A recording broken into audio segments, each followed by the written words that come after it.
አንቺ ጎበዝ ካልሆንሽ ባልሽ አይፈልግሽም በተለይ መልካም ትዳር ሲሆን ቁጥብ እንሆናለን እንደከዚህ በፊቱ በላጥነት እንዳለን ዝም ብለን አንዘልም ምን ሆንሽ ምን ላድርግልሽ መባል ትፈልጋለች ሴት ስለሆነች እንክብካቤን ትፈልጋለች ማንኛውም የሰው ልጅ ህይወት በመብትና በግዴታ የተሞላ ነው መልካም ትዳር ለሰው ልጅ እድሜ መርዘም ትልቅ ፓወር ይፈጥራል ባል ለራሱ የሚያደርገውን ለራሱ የሚበላውን ውጪ ለራሱ ራሴን ያስደስተኛል ብሎ የሚያደርገውን ነገር በሙሉ ለሚስቱም ተመሳሳይውን ነገር የማድረግ ግዴታ ወይም ኃላፊነት አለበት አንዳንድ ሰው እኮ እኔ እኮ ሚስቴን ያያዋት በሰርጌ ቀን ነው ሙሉ ሰዎች አጋጥመውሽ ሲፈልግ ወድጄሽ ሲፈልግ ጠልቼሽ ሲፈልግ አክብርልሽ ሲፈልግ አዋርጄሽ አይቻልም አሁን የምናየው ችግር እኔ ምንጩ ትዳር ነው ብዬ ነው ማስበው ልክ ነው ለምን በዘር በሃይማኖት በቋንቋ በሀብት ደረጃ በስልጣን ደረጃ የተከፋፈል ነው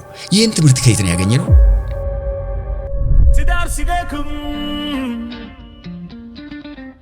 ፍቅር ሲዘም ሁለት መቶ ችግር ሁለት መቶ መፍትሄ ሁለት መቶ ችግር ሁለት መቶ መፍትሄ ሰላም እንዴት ናችሁ ዛሬ ከአቶ ታምሩ ጋር ከጤናማ ትዳር የሚገኙ ጥቅሞችን አንስተን እንወያያለን አብራችሁን ቆዩ እንግዲህ ዛሬ ከጤናማ ትዳር የሚገኙ ጥቅሞችን አንስተን ብዙ ነጥቦችን እናነሳለን ብያስባለሁኝ አሁን ላይ ትዳር ብዙ እንደማይጠቅም ወይም ዋጋ እንደሌለው ተደርጎ ያው ካለው የፍቺ ነገር አንፃር ወይም ስለ ትዳር ብዙ መጥፎ ነገሮች ሶሻል ሚዲያውም ላይ እንዲሁም ደግሞ በማህበረሰብ ውስጥም እንደዚህ አይነት ሐሳቦች ስላሉ ትዳር እንደማይጠቅም ወይም ደግሞ ብዙ ለውጥ እንደማያመጣ ያላገባም ሰው ምንም ለውጥ የሌለው ህይወት አይነት እንደሚኖር ተደርጎ አንደርስቲሜት ተደርጓል ብዬ አስባለሁኝና ከጤናማ ትዳር የሚገኙ ጥቅሞች ምን ምንድናቸው እስቲ በትክክለኛው የእንትን ሰው የሚፈልገው የሚጠቅመው ነገር ነው ይሄ ኦብቪየስ ትክክል ነው ሰው የሚጠቅመው ነገር ነው የማይጠቅመው ለምን ይፈልጋል ሲጀመር ጥቅሙን ካወቀ ይፈልገዋል ይንከባከባል ስለዚህ ከመልካም ትዳር የሚገኙ ጥቅሞች 10 ጥቅሞችን ይዘረዝራቸዋለሁ 10 ጥቅሞች አሉት ከዛ በላይ ይኖራል በኔ ፐርሰፕሽን ወይም እኔ የደረስኩበትን ነው እንትን የምለው ስለዚህ የመጀመሪያው የመልካም ትዳር ትሩፋት ከፍተኛ የህሊና እርካታ ያመጣል ከፍተኛ እንደምናስበው አይደለም ሰዎች አንዳንድ ጊዜ በእጅ ያዙት ወርቅ ይባላል በእጅ ያዙት ወርቅ እንደ መዳብ ይቆጠራል አይደለም ይባለው መልካም ትዳር ትልቅ የህሊና እርካታ ያመጣል ለምንድነው የህሊና እርካታ የሚያመጣው ትዳር ፍቅር የአንድ ሳንቲም ሁለት ገጽታ ናቸው ልክ ነው ያለ ፍቅር ትዳር የለም ፍቅር ምንድነው ትርጉሙ አንድ ሰው በሌላ ሰው ሲፈቀር እንኳን በፍቅር ደረጃ ሰው አመሰግናለሁ ሲለን የሚሰማን ስሜት አለ ስለኛ መልካም ቃል ሲያወራ የሚሰማን ስሜት አለ ስለዚህ ጥሩ ትዳር ስናገኝ የሚንከባከበን የሚያስብልን ሰው ስናገኝ የምናገኘው የህሊና እርካታ ገደብ የለውም ትልቅ የህሊና እርካታ ያመጣል ሰዎች ራሳቸውን ይፈትሹ ካሁን ጀምሮ ከዛሬ ጀምሮ የህሊና እርካታ አግኝቼ ይሁን በትዳር የህሊና እርካታ ምን እንደሆነ ሰው ይገባዋል መቼም ስለዚህ ትልቅ የህሊና እርካታ ያመጣል ሁለተኛ የኃላፊነት ስሜት እንዲሰማን ያደርጋል የኃላፊነት ስሜት ምን ማለት ነው ሰው ብቻውን ሲኖር ብዙም አይመስለው በቃ ስለራሱ ብቻ ነው የሚያስበው በቃ ችግር የለውም በቃ ካገኘ ይበላል ካላገኘም ይተዋል አሁን ምን መጣ ካገባ በኋላ ሌላ ሰው መጣ ልክ ምስቱን ሲወዳት ስትወደው ከዛ ምን እየተሰማው ይላል ኃላፊነት አለብኝ ለዚህ ትዳር ኃላፊ ነኝ ምስቴን ለማስደሰት ምስቴን ጥሩ ለማድረግ ልጅ ሲወልድ ደግሞ ልጅን ለማሳደግና የኃላፊነት ስሜት እንዲሰማው ያደርጋል ትዳሩ ራሱ ብቻውን ልክ ሰው ስራ የሌለው ሰው ስራ ሲቀጠር ወዲያውኑ ምን ይላል ስራ ተቀጥሯል ተረስቶ ስራ መግባት አለበት የሆነ ስራ ይሰራል ስለዚህ ኃላፊነት ምን እንደራሱ በተግባር ያውቃል በተግባር ማወቅ ጀምራል ትዳር ደግሞ ከዛ ይበልጣል ሰው ነው ኛጋ ያለው ከወለን ሰው ነው የወለድነው እሱ ማሳደግ አለብን ስለዚህ ምን ይሰማናል ትልቅ የኃላፊነት ስሜት ነው የሚሰማን ከዛ ነው የተለማመን የምንሄደው። ኃላፊነት ላይ መጨመር የምፈልገው ነው ምንድነው አንድ ባል መጀመሪያ ብቻውን ነው ሲኖር የነበረው ወይም አንድ ወንድ ብለን ብናስበው ወይም አንድ ሴትም ብትሆን ከዛ ግን ልክርሱ እንዳሉት ስታገባ ሌላ አካል ነው ወደ ህይወቷ የምታመጣው ወይም ወደ ወንድም ከሆነ ወደ ህይወቱ የሚያመጣው እንደገና ልጅም ሲመጣ እንደገና ሌላ ኃላፊነቶች ናቸው ልጆች ማለት ነው። ስለዚህ አንድ ሰው ብቻውን ሲኖር ለራሱ የሚጠበቅበት ነገር ይኖራል ግን ብዙም ችላ የምንላቸው ነገሮች ይኖራሉ ብቻችንን ስናገባ ግን ለምሳሌ እኔ ለባሌ በመንፈሳዊ ህይወት ሊሆን ይችላል በስጋዊ ህይወት ሊሆን ይችላል ሜንታሊ ሊሆን ይችላል እንዲማር ራሱን እንዲያሳድግ ይሄ ግዴታ የቀለም ትምህርት ገብተው ላይሆን ይችላል እኮ አይደል ግን ከኔ ጋር ከሆነ በኋላ ምን አሻሻለ አሳሰቡ ላይ ምን ለወጠ ምን ጨመረ ማለት መቻል አለብኝ በሶሻል ላይፍ እንዲያድግ ኃላፊነት አለብኝ እንደገና መንፈሳዊ ህይወት ላይ እንዲጨምር እንዲያድግ እንደገና የሰውነት ለውጥ ይኖራል አይደለ በእድሜ ሂደት ስንሄድ ግን ጤናማ የሆነ የሰውነት ለውጥ ነው ወይ ስለዚህ ጤናማ ምግብ ማብሰል መቻል አለብኝ ጤናማ ኤንቫይሮንመንት መፍጠር መቻል አለብኝ ከቻለን ኤክሰርሳይዝ እንድናደርግ ካልቻለን የተወሰነ ጤናችን ሊጠቅም የሚችል አይነት ላይፍ ስታይል ውስጥ እንድንገባ ኃላፊነት አለብኝ ማለት ነው። ስለዚህ ኃላፊነቶች እየጨመሩ ነው የሚሄዱት ጤናማ ትዳር ውስጥ ስንሆን ደግሞ እንዴት አድርጌ ልንከባከባቸው ምክንያቱም ጤናማ ስለሆነ ለኔ የሚሰጠኝ ጤናማ ኢነርጂ አለ ያ በዛ ጤናማ ኢነርጂ ውስጥ ምን አድርጌ የተሻለ ሰው እንዲሆን ላድርገው ባለቤቴን ምን አድርጌ ልጆቼን ላስደስት ነው ምንለው ማለት ነው። ስለዚህ ኃላፊነት ላይ እቺን ሐሳብ መጨመር ፈልጌ ነው። ትክክል ነው።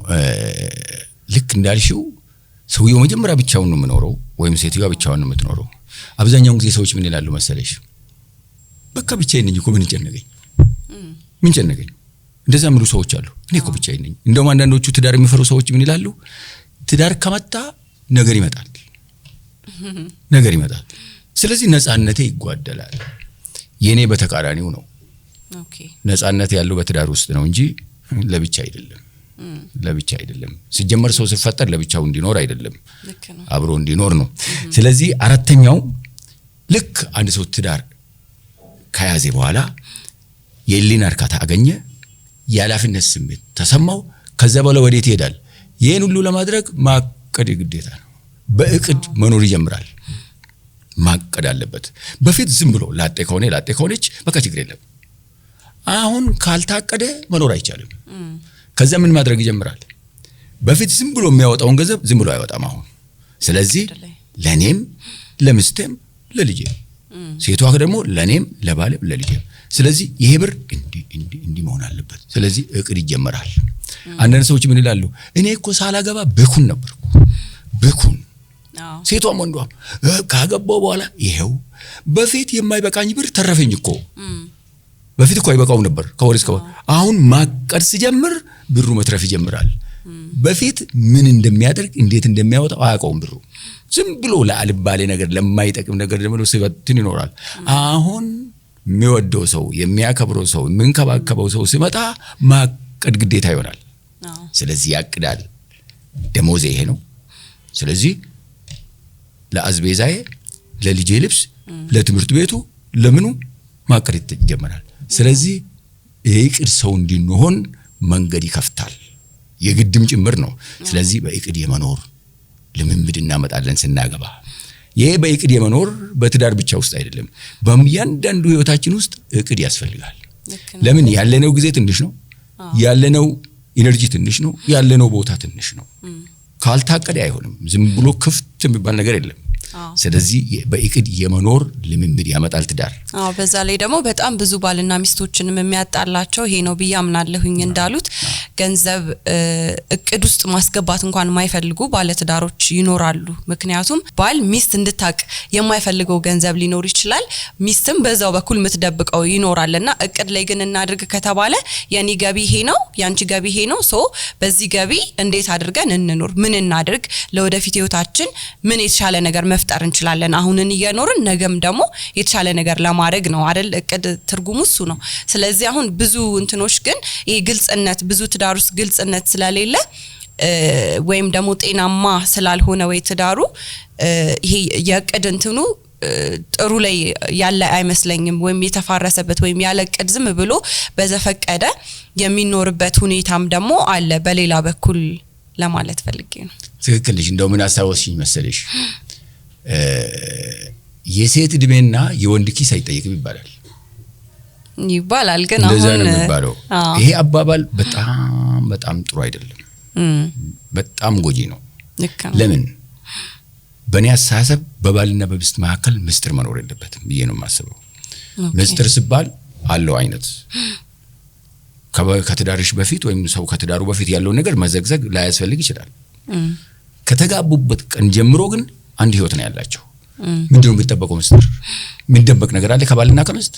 ምንም የሚደበቅ ነገር የለም።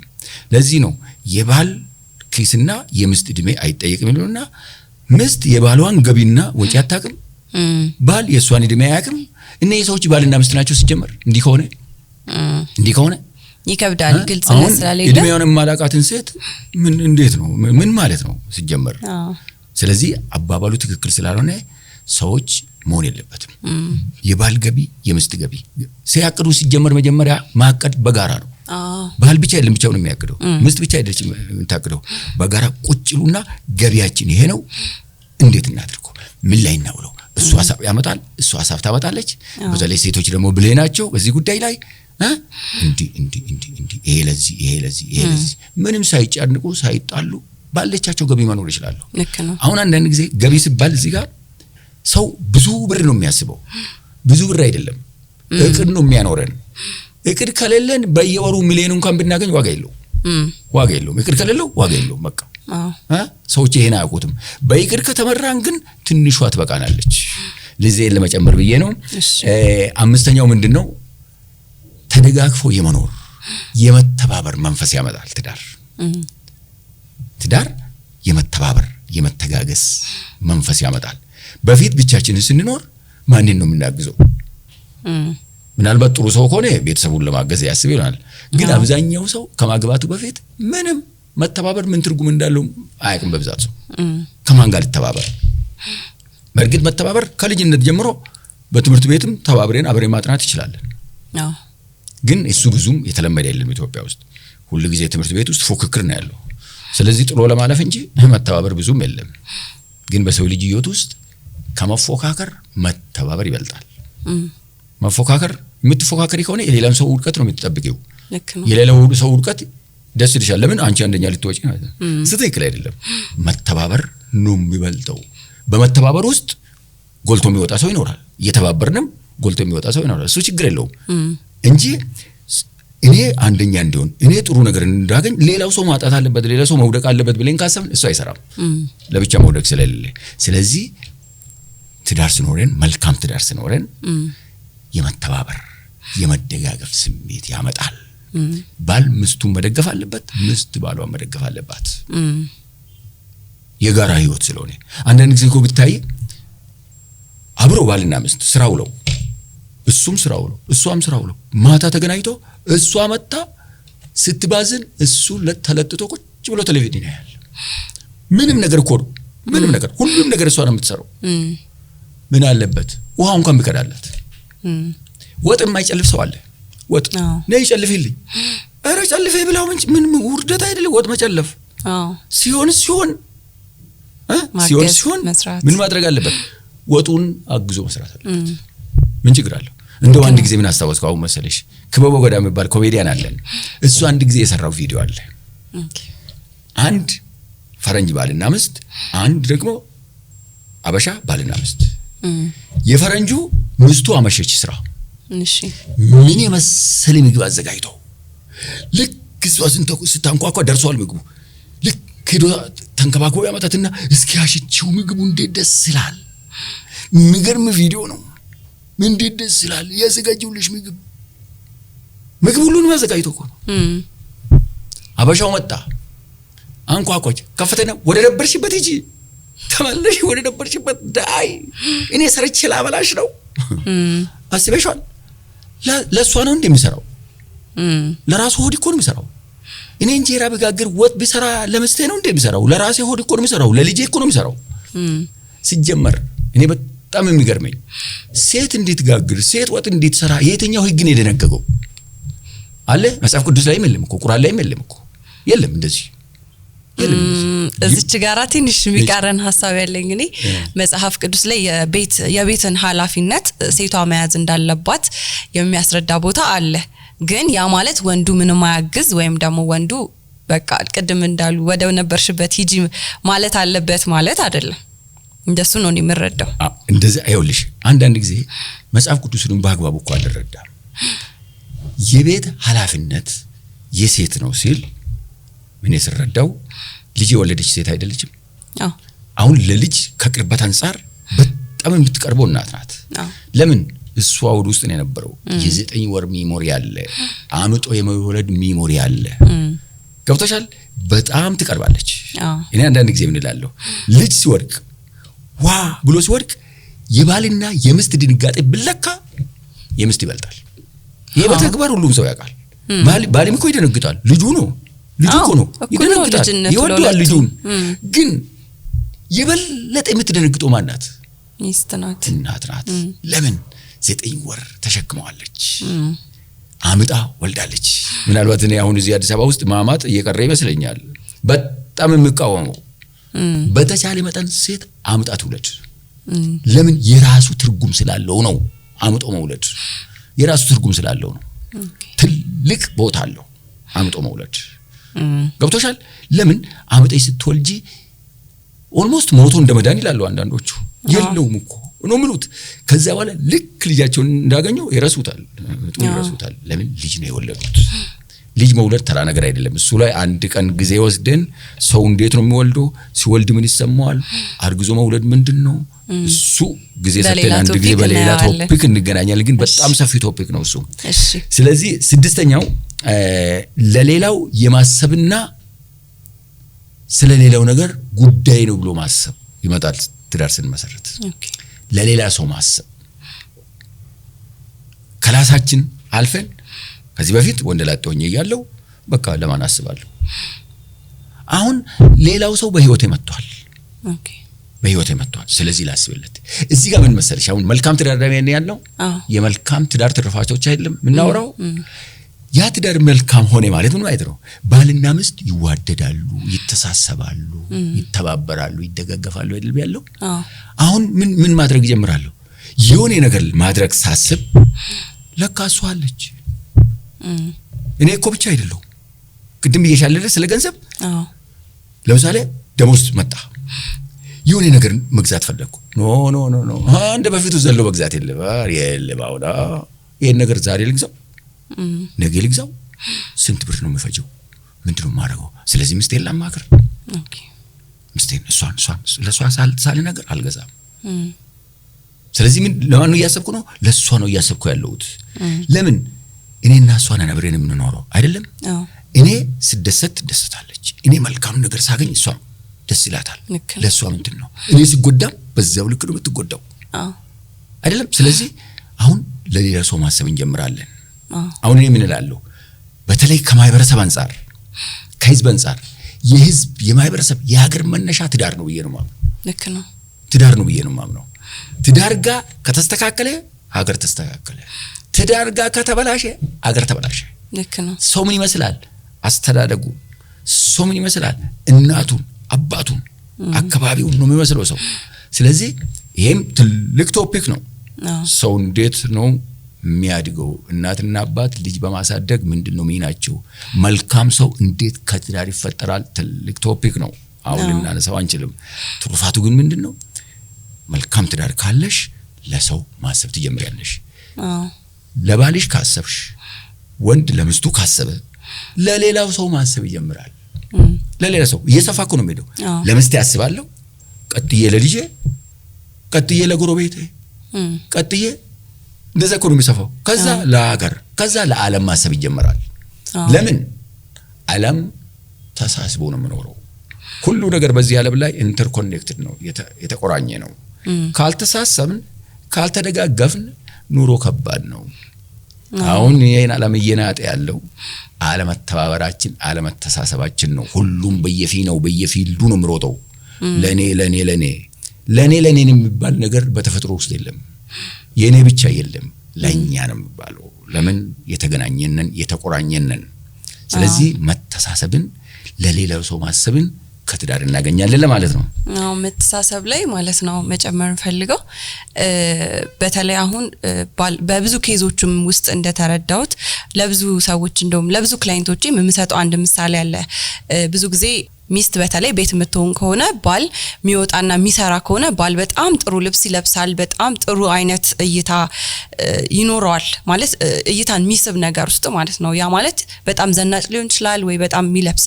ከዛ ሚስት ደግሞ ቤት ስለምትሆን በቃ ብዙም ጥሩ ያልሆነ ወይም ማይስብ አለባበስ ነው የሚኖራት እና ብዙ ጊዜ ይሄንን ዲፈረንስ እንትን ስል አንድ ሰው ሁለት አይነት እግር ያለው ካልሲ ለብሶ አይወጣም አይደለ? አንድ አይነት እግር ያለው ካልሲ ነው። ሶ ለራስ ልብስ ስትገዛ ለባለቤት ልብስ ግዛ። ላትወጣ ትችላለች፣ ቤት ልትሆን ትችላለች። ስለዚህ መተሳሰብ ከዚህ ነው የሚጀምረው ብዬ ላለሁኝ። ያ ማለት ለሷ አሁን ቤት ስለሆንኩኝ ነው ወይ ብዙ የሚሰሟትን ኔጌቲቭ ነገሮች በደንብ ያሻሽልላታል ብዬ ስለማስብ ነው። ስለዚህ እዚህም ላይ በደንብ መተሳሰብ አለበት። ባል ለራሱ የሚያደርገውን ለራሱ የሚበላውን ውጪ ለራሱ ራሴን ያስደስተኛል ብሎ የሚያደርገውን ነገር በሙሉ ለሚስቱም ተመሳሳይውን ነገር የማድረግ ግዴታ ወይም ኃላፊነት አለበት። ያ ማለት መተሳሰብ ሲኖር ነው። አሁን እንዳሉት መተሳሰብ ከሌለ ምንም ዋጋ የለውም። ለራሱ ብቻ እያደገ ይሄዳል። ሚስት ደግሞ ቤት ስለሆነች በቃ ልጆቹን ብቻ ቴኬሪ ያደረገች ወይ ከልጆቹ ጋር ብቻ ጊዜ ያሳለፈች ራሷን መርሳት ይመጣል። ያ ደግሞ መልሶ ባልየውን አፌክት ያደርገዋል እንደማለት ነው። ሌላው ደግሞ መተሳሰብ ላይ በጣም ብዙ ኬዞች ላይ የሚያጋጥመኝ ነገር ምንድነው? ሚስት ልትወልድ ቤተሰቦቿ ጋር ትሄዳለች። ባል በዛች ያቺን ክፍተት ተጠቅሞ ወደ ሌላ ሪሌሽንሺፕ መግባት ወይ ጥሎ መሄድ ወይ ሚስት ስትታመም ወይ ልጅ ሲታመም ብቻ ጥሩ ያልሆኑ ነገሮች ሲፈጠሩ ትዳር ውስጥ መተሳሰብ የጠፋበት ጊዜ ላይ ነን ያለነው ማለት ባያስደፍረኝም ግን ብዙ ትዳር ውስጥ እንደዛ እያየን ነው። ሚስት ስትታመም የሚያኮርፉ ባሎች አሉ። በቃ አሞኛል ካለች በቃ አይኗን ማየት አልፈልግም የሚል ብዙ ባል አለ። ብዙ ኬዞች ውስጥ ስላጋጠመኝ በድፍረት መናገር እችላለሁኝና ሰው እንደዚህ ተጨካክኗል እንዴ ብዬ እስከማስብ ድረስ ማለት ነውና መተሳሰብ እስከዛ ነው። ሲያማት ምን ሆንሽ ምን ላድርግልሽ መባል ትፈልጋለች። ሴት ስለሆነች እንክብካቤን ትፈልጋለች። የሆነ እንዴት ነው እሱ እኔ ያለሁልሽ እንዲላት ትፈልጋለች። ያ ነው ጤንነቷ የሚመልሰው።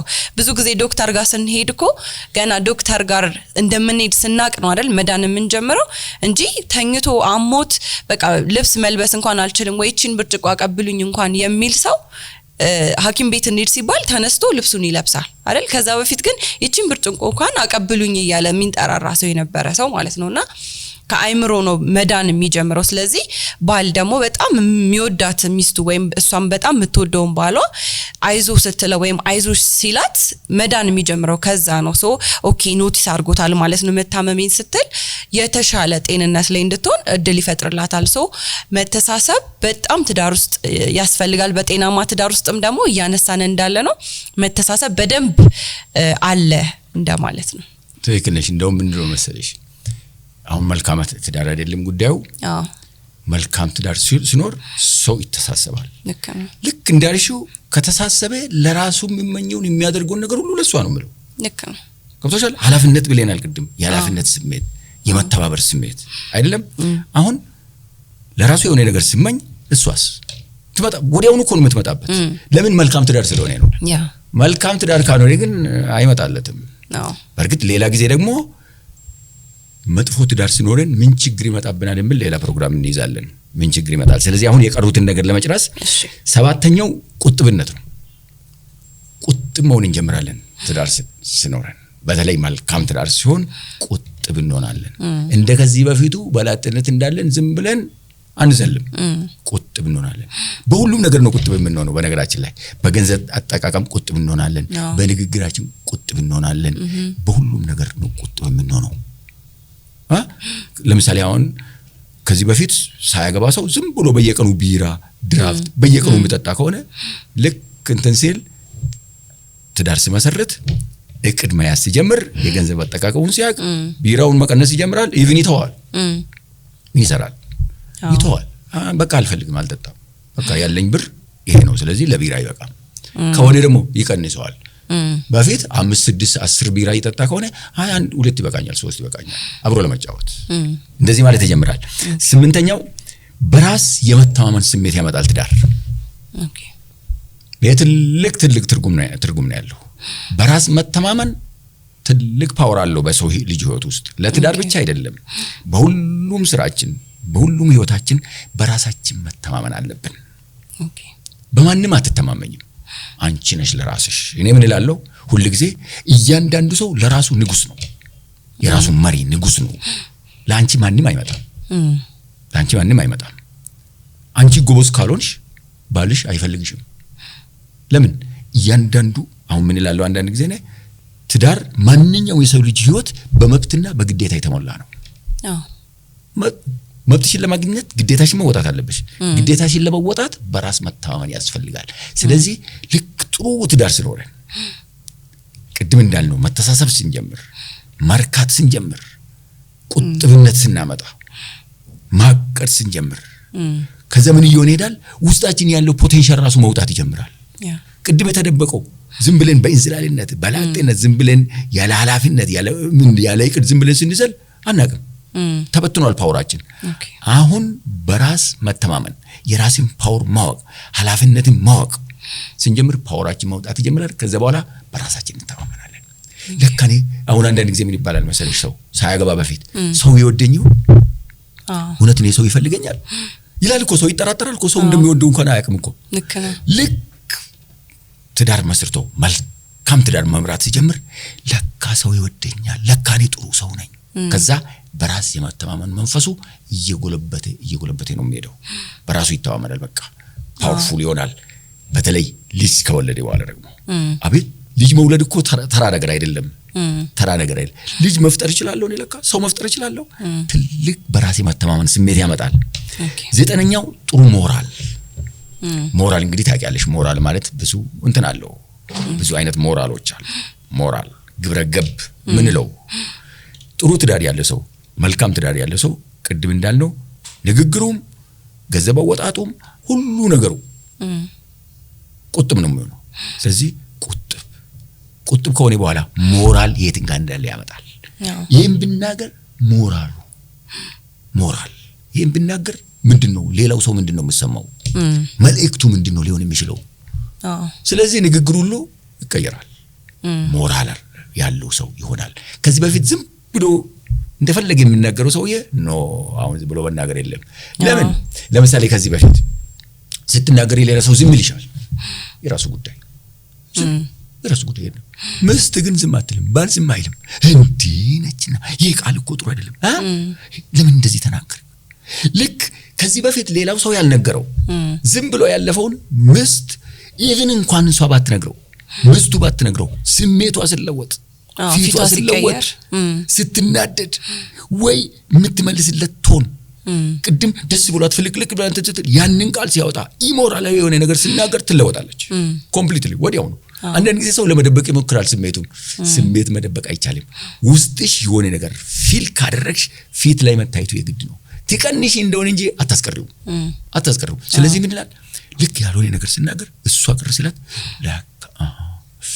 ሞራሏን ነካት ማለት ነው። ስሜቷን ጎዳው ማለት ነው። ስለዚህ ሞራል ምን እንደሆነ ራሱ ገብቶሻል? ሞራል ምን እንደሆነ ራሱ ይረዳውና ካሁን በኋላ እንዲህ አልናገርም እንዲህ አላደርግም። እዛ ሞራል ስንል እንግዲህ ከቤተሰብ ጀምርና የአካባቢ የሀገር የማይበረሰብ ሞራል የሰው ልጅ እንትን ነው። ለምን ሁሉ ነገር እዚህ ምድር ላይ ያለ ክፉም ደጉም የተፈጠረ ነገር ነው። ግን እኛ መርጠን ነው የምንኖረው አይደለም? ስንመርጥ እንዴት ነው የምንለው? ሞራል እኛ ያለን የሞራል ቫልዩ የቱ ጋር ነው ያለው? ምንድነው መናገር ያለብን? ለምሳሌ አንዳንድ ቦታ ላይ አንዳንድ ባህል ላይ የሆነ ነገር ስትናገሪ አንዱ ጋር ኖርማል ነው አንዱ ጋር ነውር ነው። ሞራል ቀላል ነገር አይደለም። ሞራል ለምሳሌ አሁን ባህል ይቀየራል ይባላል። ባህል የሚቀየረው ሰው እያደገ ትርጉሙን አውቆ ነው መሆን ያለበት እንጂ በአንድ ጀምበር አይደለም ባህል እንትን የሚለው አይደለም። ባህል ያድጋል። ዝም ብሎ ቆሞ የሚቀር ባህል የለም። አሁን ለምሳሌ እኛ ሀገር የዛሬ 50 ዓመት 100 ዓመት ጥሩ የነበረ ባህል የሚከበር ባህል አሁን ቀርቶ ሊሆን ይችላል። አይጠቅምም ተብሎ አይደለም ለምሳሌ ድሮ አንድ ወንድ ልጅ ሚስት ማግባት ሲጀምር ማንን ነው የሚጠይቀው? እናት አባቱን ማን ነው የሚደር? አባቱ ዘሯ ባህሏ እናቷ አባቷ ምኗ አንደን ጊዜ በስልጣን ተዋረድም ወይም በስታተስ በሰዎቹ እንትን ከዛ አባት መርጦ ያመጣና እቺን ነው የምታገባ ይላል። በዚያን ጊዜ ትክክል ነበር። በዚያን ጊዜ እኮ በቃ ተቀባይነት አለው። ዛሬ ግን እንደዛ ነው? ዛሬ እንደዛ አይደለም። እንደውም ምን ማለት ጀምሯል ሰዎች ልጆቹ ይተዋወቁ መጀመሪያ እነሱ ይተዋወቁ ይጠና ነው አይደለም? አሁን ልጁ ሳያት እሷ ሳታየው የሚጋበሰው እኔ እንጃ 100 ጠፍቷል ባይባልም 99% ግን ተዋውቀው ኢቭን አንዳንድ ጊዜ እኔ ባልቀበለውም 6 ዓመት እኮ ነበር እኔ ኖር ነው 6 ዓመት አያስፈልግም። ምንድነው 6 ዓመት ምን ባልና ሚስት ናቸው አይደሉም? 6 ዓመት አሜሪካኖች በኋላ ብትተዩ 6 ዓመት እኮ ተቃጠለ ማለት ነው። 6 ዓመት አያስፈልግም። ግን ምን ይላሉ ልጆቹ 6 ዓመት እኮ ነው 5 ዓመት እኮ ነው አንዳንድ 8 ዓመት እኮ ነው በፍቅረኝነት ኖር ነው ይላሉ። ምን ማለት ነው? ይሄ በፊት የነበረው አባት ልጁ ሳይቅ አንዳንድ ሰው እኮ እኔ እኮ ሚስቴን ያየዋት በሰርጌ ቀን ነው ሙሉ ሰዎች አጋጥሞሻል? በሰርጌ ቀን ነው ያየዋት። እንዴት አብረው እንደምኖረው አላውቅም። እሱ ቀረ። አሁን እሱ ባህል ልልሽ ነው። ባህል ያድጋል ይለወጣል። ተከርችሞ የሚቀር አይደለም። እንደ ማህበረሰቡ እድገት ነው ይቀየራል። ባህላችን የኛን እድገት ደረጃ ነው የሚያሳየው። ስለዚህ እየተቀየረ ይላል ማለት ነው። የመጨረሻው ጥሩ ትዳር የሀገር ፍቅር ስሜት ያመጣል። ጥሩ ትዳር መልካም ትዳር ምን ማለት ነው? አንድ ብቻዬን ነበርኩ ልክ ሚስት ሳገባ ሁለት ሆንኩ እንደ ሁለት ማሰብ ሊጀምር ነው። ልጅ ወለድኩ 3 ሆንኩ። አንድ ልጅ ጨመርኩ 4 ሆንኩ። ከዛ ልጄ አድጎ ወይም አድጋ ስታገባ ምን እየሆንኩ ነው ያለሁት? ከሁለት ሰው እየሰፋው ነው። እንደዛ እኮ ነው። ለምሳሌ በኔ እድሜ የኢትዮጵያ ፖፑሌሽን ወይም የኢትዮጵያ ህዝብ ብዛት እንጃ 30-40 ሚሊዮን መሰለኝ የዛሬ 50 ምናምን ዓመት። አሁን ስንት ነው? 130 ምን አይደለም? እኔ ምን አንዳንድ ጊዜ ሳስብ የዛሬ 3000 ዓመት የኢትዮጵያ ህዝብ ስንት ነበር? አሁን ወደ ለምን ቆጥር እኮ በቃ ዓለም እኮ አንድ ሀገር ህዝብ ልትሆን ትችላለች። ገብቶሻል? ስለዚህ እየተዋለንን የሰፋን እንጂ ጥቂት ነበር። ስለዚህ አሁን ምን ማለት ነው? ጥሩ ትዳር ሲኖረን መጀመሪያ ለራሴ ማሰበው ሰውዬ ለምስቴ ማሰብ ጀመርኩ። ቀጥሎ ለልጄ ማሰብ ጀመርኩ። ቀጥሎ ለጎረቤቴ ላስብ ነው። ግድ እኮ ነው። ጎረቤት ሊኖርሽ እኮ ነው። ስለ ጎረቤት ታውቂያለሽ እንዴ? ላጤ ሆነሽ አይገባሽም እኮ ጎረቤቱ ምን እንደሆነ ብዙም አይገባሽም። በተወሰነ ልክ ነው የሚሆነው። በጣም ውስናት ስለ ጎረቤት ልክ አግብተሽ ልጅ ስትወልጂ ልጅሽ ጎረቤት ሊሄድ ነው። ጎረቤቱ ልጅሽን በጥሩ እንዲያይ ጎረቤት ጥሩ መሆን አለበት ለልጅ። ገብቶሻል? ስለ ጎረቤት ማሰብ ትጀምሪያለሽ። ከዛ ሲያልፍስ ልጁ ትምህርት ቤት ሲገባስ ሰፋ እኮ ትምህርት ቤት ገባሽ ባይተው ስለማምሩ ልታስብ ይለው። ስለዚህ ሄዶ ወዴት ይሄዳል? ወደ ሀገር ይሄዳል። ስለዚህ መልካም ፍቅር መልካም ትዳር ሀገር እንድንወድ ያደርገናል። ለምን? ሚስቴን ወዳታለሁ፣ ልጄን ወዳለሁ፣ ጎረቤቴን ወደድኩ፣ ትምህርት ቤት ሲሄድ መምህሩን ወደድኩ። ሀገር ሊሆን አይደለም? የሀገር ፍቅር ስሜት ያመጣል። ለዚህ ነው እኔ መልካም ትዳር ካለ አገር ዳኔ ማለት ነው። ትዳር ከተጣመመ ዛፍ ከስር ከተጣመመ ከላይ ይስተካከላል? አይስተካከልም። ለዚህ ነው እኔ በተለይ በኢትዮጵያ ውስጥ ትዳር ላይ መስራት በጣም የሞት የሽረት ነው ማለት ነው። ለምን እንደው እንደዛ የሚሆነው መሰለሽ? አሁን የምናየው ችግር እኔ ምንጩ ትዳር ነው ብዬ ነው የማስበው። ልክ ነው። ለምን በዘር በሃይማኖት በቋንቋ በሀብት ደረጃ በስልጣን ደረጃ የተከፋፈል ነው። ይሄን ትምህርት ከየት ነው ያገኘነው? ይሄ ዕውቀት ከየት ነው የመጣው? ከሰማይ የወረደው አይደለም። እኔ ልጄን የሰው ልጅ ሲፈጠር ማህበራዊ ነው።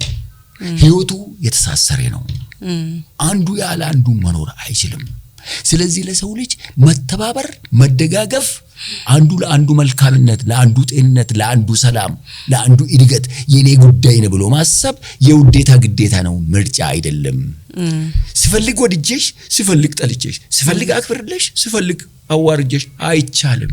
እንደዚህ አይደለም ህጉ የተፈጠረው ግን እንደዚህ አይደለም ብዬ ልጄን በዚህ መንገድ ካሳደግኩት ዘረኝነትን ከየት ነው የሚያመጣው? በቋንቋ መለያየትን ከየት ነው የሚያመጣው? በሃይማኖት መለያየትን ከየት ነው የሚያመጣው? የበላይነት የበታችነት የሚለውን የማይረባ ሐሳብ ከየት ነው የሚያመጣው? ከየት ነው የሸመተው? አንድ ጥሩ ነገር ብቻ ደግሬሽ እንትን ልበል አስተዳደግ እንዴት ክሩሻል እንደሆነ። ኢትዮጵያ ውስጥ 2 ልጆች ተወለዱ ነው የሚባለው። ኢትዮጵያ ውስጥ ተወለዱ። ልክ በ2 ዓመታቸው አንዱ በማደጎ አሜሪካ ሄደ፣ አንዱ እዚህ ቀረ። እሺ ልክ በ34 ዓመታቸው ተገናኙ። እሺ ኮምፕሊትሊ የተለያዩ ሰዎች ናቸው። አንድ እናት አንድ አባት ነው የወለዳቸው። ኮምፕሊትሊ የተለያዩ ናቸው እኮ። እንደው በጣም የገረመኝ ልክ ከአሜሪካ የመጣውን ይሉኝታ ምንድነው አሉት። አላውቀውም ብሎ ቁጭ። ይሄኛውስ ዘረዘረው። ይሉኝታ ማለት እንዲህ ነው፣ ሰው ምን ይለኛል፣ እንዴት ያየኛል፣ ምን አይደለም አይደለም ይሉኝታ። አሜሪካ ውስጥ እንደዛ የለም አለ ልጁ። ምንድነው ይሉኝታ? እኔ ትክክል ከሰራውስ ምንድነው የሚለኝ? ሰው የሚጎዳ ነገር አልስራ እንጂ ምን አገባው? እንደው አንዳንዴ ምን ይባላል መሰለሽ፣ በይሉኝታ ምክንያት ሰርግ ደግሰን ወይ ደግሞ ድግስ ደግሰን ሰው እንጠራለን። ልክ ሰው ሲመጣ እኛ የጠራነው ለምንድን ነው? እንዲበላ፣ እንዲጠጣ፣ እንዲደሰት አይደለም የጠራነው? በይሉኝታ ምክንያት መብላት የሌለበትን ነገር በልቶ ሳምንት ሙሉ በሽተኛ። ምን ብዬ ነው የበላሁት እኔ? እንዴ አልበላም ካልኩ ድግሷን የናኩ ይመስላታል፣ የጠላዋት ይመስላታል ብዬ ሳምንት ሙሉ በሽተኛ። ለራሳችንም ለሌላም ሰው ነው የምናስበው። እዚህ ጋር ምን አለ መሰለሽ፣ እሱ በይሉኝታ አይደለም የታሰረው። እንደገና ሌላ በተቃራኒው ምን አለ መሰለሽ፣ አሁን ያ ሰው ይሄ ነገር አይስማማኝም አልበላውም ብል ደጋሹ ምን ሊል ነው? ድግሴን ናቀው፣ አዋረደኝ ሊለው ነው አይደለም? አይተሻል ሁለቱንም። እኔ የጠራውሽ እንድትደሰች አይደለም? ስለዚህ አይስማማኝም ይሄል ምግብ ስትይ ይቅርታ ልቀይርልሽ፣ ምቀየር ከሌለሽ ውሃ ጠጥተሽ እንጂ ስትደሰች መተሽ በሽተኛ ሆኖ መመለስ ጥሩ ነው አይደለም? ይሄን ያመጣው ምንድነው? አጉል ይሉኝታ። ይሉኝታ አያስፈልግም እያልኩ አይደለም። የሰውን ህይወት፣ የሰውን መልካምነት፣ የሰውን ደስታ፣ ሰላም፣ ጤና የሚጎዳ ነገር አላደርግም። ትክክል አይደለም እሱን አላደርግም። ከዛ ውጪ ግን እኔ የማደርገው ነገር የሚሰራው ነገር ለሰው መልካምነት ጥሩ ከሆነ ሰው ስላለመደው ስላላወቀው ምን ይሉኛል ብዬ አልተውም። ኖ ይጠቅማል እኮ እንደሚጠቅም እኮ አውቃለሁ። ዛሬ የፈለገውን ቢለኝም ነገ ጥቅሙን ሲያይ ይቅር ይለኛል። ለካ ትክክል ነበርክ፣ ቆንጆ ነው። ብዙ ነገሮች አሉ በይሉኝታ ምክንያት እንኳን ለአንድ ሰው ለብዙ ሰው የሚጠቅሙ ነገሮች ይቀሩ፣ ሳይደረጉ ሳይሰሩ ይቀሩ በይሉኝታ ምክንያት። ጤናማ ትዳር ውስጥ የከፍተኛ የሆነ የእርካታ ስሜት ይፈጥራል ብለዋል እርሶና እዚች ጋር መጨመር የምፈልገው ያገኘዋት አንድ ሪሰርች አለችና ሚያሚ ዩኒቨርሲቲ ውስጥ የተሰራ ጥናት ነው። በአጠቃላይ ከ150 ዓመት ጀምሮ ትዳር ለሰው ልጅ ይጠቅማል አይጠቅምም በሚል በጣም እየተጠና ነው ያለው። በጣም ብዙ ሪሰርቾች አሉ። ይሄንንም ፕሮግራም እያዘጋጀን እኔም ሰርች ሳረግ የነበረው ማለት ነውና ከ20 እስከ 53% የሰው ልጅ የመሞት እድል ይቀንሳል ወይም የመኖር እድል ይጨምራል የሚሉ ብዙ ጥናቶች አሉና ከ20 እስከ 53 የተለያዩ ጥናቶች ያስቀመጧቸው እንትኖች ናቸውና በጣም ትልቅ ለውጥ ያመጣል ብዬ አስባለሁና በዚህ ውስጥ አንድ የሚያሚ ዩኒቨርሲቲ ያጠናው ጥናት 143063 ወንዶች ላይ የተጠና ጥናት ነውና ፕሮስቴት ካንሰር የያዛቸው ሰዎች ናቸው። እነዛ ያገቡት 5 ዓመት፣ የተፋቱት ወይም ሚስታቸው የሞተችባቸው 3 ዓመት እና ያላገቡት ደግሞ ወይም በህይወታቸው ጭራሽ አግብተው ማያውቁት 4 ዓመት እነዚህ ከህመሙ ጋር ሰርቫይቭ እንዲያደርጉ ወይም ሰርቫይቭ አድርገው የተገኙ ሰዎች ናቸውና በማግባት በአለማግባትና በመፋታት መካከል የብዙ ዓመት ዲፈረንስ እንዳለ ኢቭን ከህመም ጋር ራሱ ሆነው ሰርቫይቭ እንዲያደርጉ እንዳገዛቸው ትዳር ውስጥ መገኘታቸው የረጅም እድሜ ባለቤት እንዲሆኑ ኢቭን ከህመም ጋር እንኳን አይደለም ከጤና ጋር ሆነን ወይም ጤነኞች ሆነን ቀርቶ ከህመም ጋር እንኳን የተጠና ጥናት ላይ እንዳየሁት በደንብ ረጅም እድሜ እንዲኖሩ አድርጓቸዋልና በደንብ የከፍተኛ የእርካታ ስሜት ሲባል እንዲቀላል ነገር እንዳልሆነ እንድናያው ነው።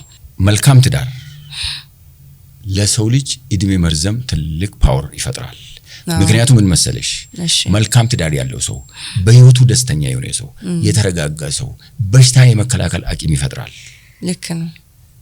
ስንበሳጭ፣ ስንናደድ፣ ተስፋ ስንቆርጥ፣ ባዶነት ሲሰማን፣ ብቸኝነት ሲሰማን ሰውነታችን በሽታን የመከላከል አቅም የለውም፣ ይወርዳል። ልክ እርካታ ሲሰማን ሰውነታችን እርካታ ሲሰማው የተረጋጋ መንፈስ ሲኖረን ውስጣችን በሽታን የመከላከል አቅም በጣም ከፍተኛ ይሆናል። ስለዚህ መልካም ትዳር ለረጅም ዕድሜም ትልቅ አስተዋጽኦ አለው። ለመኖር ሁሉ እንመኛለን እኮ መልካም ትዳር ሲኖረን የምንኖረው ለራሳችን ብቻ አይደለም ለሰውም ጭምር አይደለም የምንኖረው። ስለዚህ የለረጅም ዕድሜም አስተዋጽኦ ያደርጋል ማለት ነው።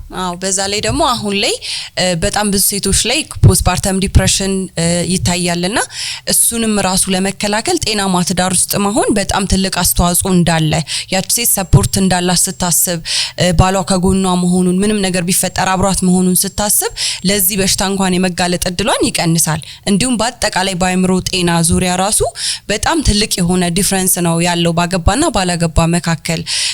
ዲፕሬሽን እንዳይፈጠር አንዛይቲ ዲስኦርደሮች እንዳይመጡ ለመከላከል በጣም ከፍተኛ አስተዋጽኦ አለው። እሺ በጣም አመሰግናለሁ አቶ ታምሩ።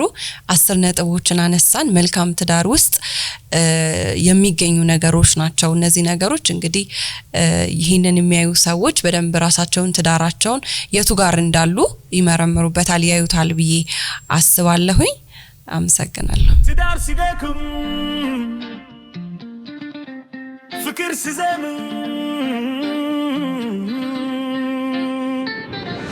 ሁለት መቶ ችግር ሁለት መቶ መፍትሄ ሁለት መቶ ችግር ሁለት መቶ መፍትሄ